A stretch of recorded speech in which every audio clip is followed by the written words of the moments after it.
దానియేలు చేసిన ప్రార్థన.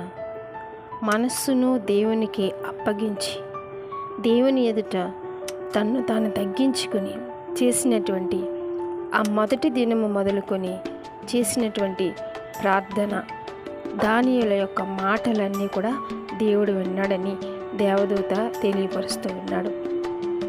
ప్రార్థించేటప్పుడు మనస్సును దేవుని చేతికి అప్పగించి ప్రార్థించినట్లయితే, నువ్వు దేవుని సన్నిధిలో తగ్గించుకొని ప్రార్థించినట్లయితే, దానియేలు యొక్క ప్రార్థన దానియేలుకు కొరకు కాదండి.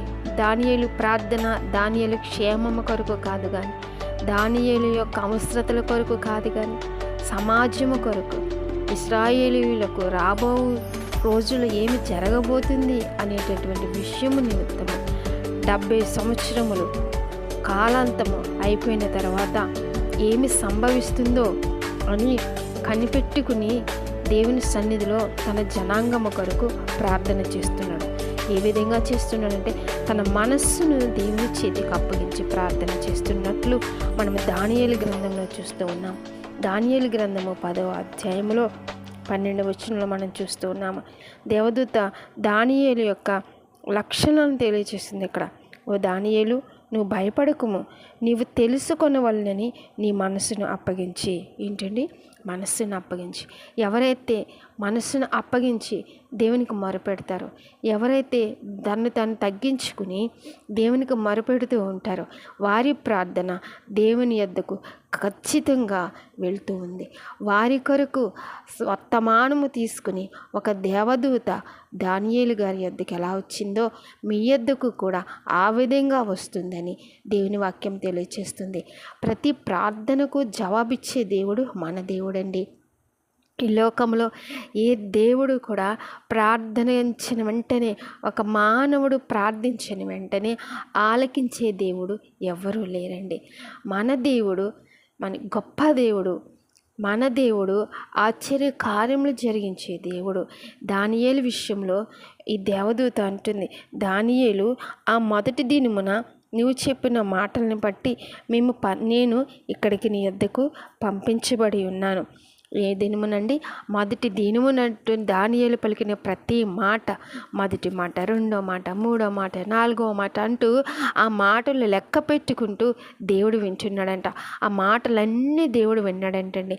ఆ మాటలను బట్టి దేవదూత పంపించబడింది దానియేలు యొద్దకు. ప్రియమైనటువంటి విశ్వాసులారా, నువ్వు దేవుని సన్నిధిలో ప్రార్థించినప్పుడు నీ మాటలు ఇష్టానుసారంగా పలకకూడదు, కానీ ఒక పద్ధతి ప్రకారము, ఒక స్పష్టమైన రీతిలో నువ్వు దేవునికి విషయాన్ని చెప్పవలసి ఉంది. కొందరు ప్రార్థిస్తారు, ఆ ప్రార్థనలో మరి ఎలాగ మొదలు పెడతారో తెలీదు, ఎలాగ అంతము చేస్తారో తెలీదు, నోటుకొచ్చినట్లు ప్రార్థన చేస్తూ ఉంటారు. దానియేలైతే మనస్సును అప్పగించి ప్రార్థించాడంటండి, తగ్గించుకుని ప్రార్థించాడంటండి. తగ్గింపు ప్రార్థనలో ప్రతిఫలం ఉంది. మనస్సును అప్పగించి చేసే ప్రార్థనలో ప్రతిఫలం ఉంది. దేవుని బిడ్డలారా, మనస్సు దేనితో నిండి ఉన్నది ఈ రోజును? ఇదిగో మనసులో అనేకమైనవి పెట్టుకుని నువ్వు ప్రార్థిస్తే దానికి ప్రతిఫలం రాదు. దేవుని బిడ్డ, మనసంతా దేవునితో నిండుకొని, దేవుని విషయాలతో నిండుకొని, దేవుని తలంపులతో నిండుకొని, దేవుని ఆలోచనలతో నిండుకొని చేసే ప్రార్థనకు జవాబు వస్తుందని ఇక్కడ మనం చూస్తూ ఉన్నాం. దేవుని బిడ్డలారా, ఈ రోజుల్లో దేవుని బిడ్డలారా, మనసు వీటితో నిండి ఉంటుంది తెలుసండి. లోక కార్యాలతో నిండి ఉంటుంది, ఇది సెల్ ఫోన్లతో నిండి ఉంటుంది, ఇహలోక ముచ్చట్లతో నిండి ఉంటుంది, బంగారాలతో నిండి ఉంటుంది, అనేకమైన లోక విషయాలతో నిండుకొని నువ్వు మోకరించి ప్రార్థిస్తే ఆ ప్రార్థన దేవుని సన్నిధికి మరి వెళ్తుందా? మీరు ఆలోచన చేసుకోండి ఒకసారి. దేవుని బిడ్డలారా, దానియేలు చేసిన ప్రార్థన ఎలాంటి ప్రార్థన అంటే, నిండుగా దేవుడే ఉన్నాడు మనసులోని, నిండుగా తన ప్రజలకు ఏమి సంభవించబోతుందో రాబో కాలములో, అంత్య దినములలో, ఇదిగో మరి ఇర్మియా ద్వారా చెప్పబడిన 70 సంవత్సరాలు పూర్తి అయిపోతున్నాయి, తర్వాత ఏం జరగబోతుందో, నా జనాంగానికి ఏమవుతుందో అని ఈ మొరపెట్టు సమయంలో దానియేలు దేవదూతను చూశాడండి. దేవదూత ఒక వర్తమానం తీసుకుని వచ్చింది దానియేలు నిమిత్తము. అయితే ఆ వర్తమానం తీసుకొచ్చినప్పుడు కొంచెం ఆటంకము కలిగిందని ఇక్కడ మనకి దేవదూత చెప్తా ఉన్నాడు. మన ప్రార్థనలు కూడా కొన్నిసార్లు దేవుడు విన్న వెంటనే జవాబు పంపిస్తాడు, కానీ మధ్యలో మన ప్రార్థనలకు కూడా ఆటంకాలు కలుగుతాయని ఈ యొక్క అధ్యాయం తెలియచేస్తూ ఉందండి. ఆటంకాలు కలిగినప్పటికీ ఆలస్యమైనా కూడా మనకి జవాబు వస్తుందని ఈ అధ్యాయం తెలియచేస్తుంది. దేవుని బిడ్డలారా, మనసు అప్పగించి ప్రార్థించండి, తగ్గించుకుని ప్రార్థించండి. మన కొరకే కాదు, ఇతరుల క్షేమము కొరకు ప్రార్థించండి, దేశము కొరకు ప్రార్థించండి, నశించిపోతున్న ఆత్మల కొరకు ప్రార్థించండి, ఇదిగో కూలిపోతున్న కుటుంబాల కొరకు ప్రార్థించండి, అన్యాయమైపోతున్న జీవితాల కొరకు ప్రార్థించండి, బందీగా ఉన్నవారు వారిని విడిపించబడినట్లు ప్రార్థించండి. పాపముతో పెరిగిన జీవితాలు, భారముతో ఓడిపోయిన జీవితాలు, శాపంబులో మునిగిపోయిన జీవితాలు ఎన్నో ఎన్నో మన కళ్ళెదుట ఉంటున్నాయి కదా దేవుని బిడ్డలారా. మనము మా సొంత కార్యములనే కాదు, ఇతరుల కార్యములు కూడా చూచుకున్న వాళ్ళని దేవుని వాక్యం సెలవిస్తూ ఉంది కదా. దానియేలు ప్రార్థన నిస్వార్థమైనది దేవుని బిడ్డలారా, నిస్వార్థమైన ప్రార్థన. ప్రజల కొరకు గోజాడుతున్నాడు దానియేలు. అట్టి ప్రార్థన నువ్వు కలిగి ఉంటే ఎంతో ధన్యురాలు అని ఈ దినమున దేవుని వాక్యం నీకు తెలియచేస్తుంది. మనస్సు పెట్టి ప్రార్థించు. ఏ అంశమైన మనస్సు దేవునికి అప్పగించి ప్రార్థించు.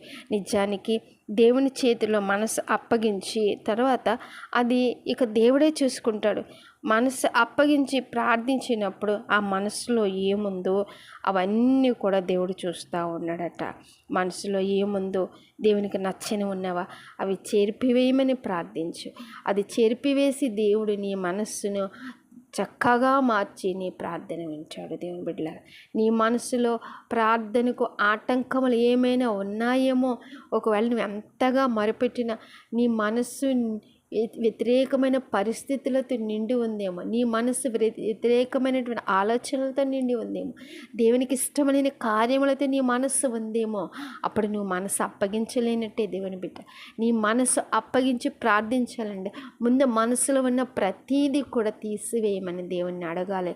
ఆయనకి ఇష్టమైన చేదైనా వేరు ఏదైనా ఉందేమో అని దేవునికి మొరపెట్టుకుని తీసివేసుకో దేవుని బిడ్డ. దేవుని వాక్యం ఇలాగ సెలవిస్తుంది. ఇది నీతో నాతో మాట్లాడుతుంది. మనం చూస్తే దేవుని బిడ్డలారా, లూకాసు వార్త 10:38 కుటుంబం ఉంది. 38 వచనంలో ఆ కుటుంబంలోని లాజరు ఉన్నాడు, మార్తా మరియ ముగ్గురు ఉన్నారు దేవుని బిడ్డలారా. అయితే మరి అయితే యేసయ్య పాదముల యొద్ద కూర్చుని ఆ మాటలతో మనస్సుని నింపుకుంటుంది. మార్త అయితే పనులు పెట్టుకుని అంటుంది యేసయ్యని, అయ్యా ఇదిగో నేను ఒక్కదాన్ని పనులు చేసుకుంటున్నాను కదయ్యా, మరి నాకు సహాయానికి నా సహోదరిని పంపించాయా అని అడిగినప్పుడు దేవుడు అంటూ ఉన్నాడు, యేసయ్య ఇదిగో ఆమె మరి చక్కనైన విధానాన్ని ఎంచుకుంది, అది ఆమె వద్ద నుండి తీసివేయబడదు అని అంటున్నాడు. ఆమె ఏమి ఎంచుకుందంటే ఆయన మాటలను మనసులో నింపుకోవడానికి ఇదే సమయమని ఆమె ఎంచుకుంది దేవుని బిడ్డలారా. మరలా ఈ మాటలు మాకు దొరకవేమో, ఈయన వెళ్ళిపోతే ఇంత మంచి మాటలు, ఇంత చక్కని మాటలు నేను వినలేమో అన్నట్టు ఆమె అన్నీ మరచి మనసంతా యేసయ్యతో నింపుకుని ఆ మాటలు ఆశతో వింటుందంట. ఉత్తమమైన దాన్ని ఎంచుకుందంట దేవుని బిడ్డలారా. ఆ ఉత్తమమైనది ఎంచుకుని ఆ ఒక్క మాట మనసులో వేసేసుకుంటుంది దేవుని బిడ్డలారా. అయితే మరి ఇక్కడ సహాయం చెయ్యొద్దు అని యేసుప్రభువు వారు చెప్పట్లేదు, కానీ ఉత్తమమైన దాన్ని ఎంచుకుని ఆ ఎంచుకున్న స్థలము నుండి ఆమె వెళ్ళలేకపోవడానికి కారణం ఏమిటంటే ఆ స్వచ్ఛమైన నిర్మలమైన ఆమె హృదయంలో ఈ మాటలు నిండిపోయి ఉన్నాయి కాబట్టి ఆమె అక్కడి నుంచి కదలలేకపోతుంది. ఎంత అమూల్యమైన మాటలు, ఎంత చక్కని మాటలు, దేవుని వాక్యం ఆమె వింటూ ఆశ్చర్యపోతూ ఆనందిస్తూ ఆ మాటల యందు శ్రద్ధ కలిగి ఆ మాటలతో హృదయాన్ని నింపేసుకుంటుందంట. అందుకే అది ఆమె యొద్ద నుండి తీసివేయబడదని ప్రభువారు చెప్పారు. నీ మనసు ఎలా ఉంది? దేవుని వాక్యం వింటున్నప్పుడు, చర్చిలోకి వెళ్ళి వింటున్నప్పుడు, అనేక ప్రదేశాల్లో వెళ్ళి వింటున్నప్పుడు నీ మనసంతా అలాగూ నింపుకుంటున్నట్లయితే దేవుడు సంతోషిస్తాడు దేవుని బిడ్డలారా. పైన వినేసి ఏదో విన్నాములే చేసాములే అనుకుంటూ దులిపి వేసుకుని వెళ్ళిపోయే పరిస్థితి కాదు, కానీ మనస్సంతా కూడా ఆయన మాటలతో నింపబడితే ఆ మనస్సును నువ్వు అప్పగించిన దాని అవుతావు. దేవుని బిడ్డలారా, ప్రార్థన అనేది మనము పెదవులతో చేసేది కాకూడదు, కానీ మనసును అప్పగించి చేసే ప్రార్థన. ఇదిగో దానియేలు గారి వలె జవాబు పొందుకునే ప్రార్థన, దేవదూత చేత వర్తమానము పంపించబడిన ప్రార్థన. నీ కొరకు దేవుడు వర్తమానాన్ని సిద్ధపరిచి నీ కొరకు పంపిస్తాడు ఆకాశం నుండి. దేవుని బిడ్డలారా, అంత గొప్ప దేవుడు ప్రార్థనకు ఒక జవాబుని సిద్ధపరిచి దేవుడు నీ కొరకు పంపించేటటువంటి గొప్ప దేవుడు మనం కలిగి ఉన్నాము. దేవుని బిడ్డలారా,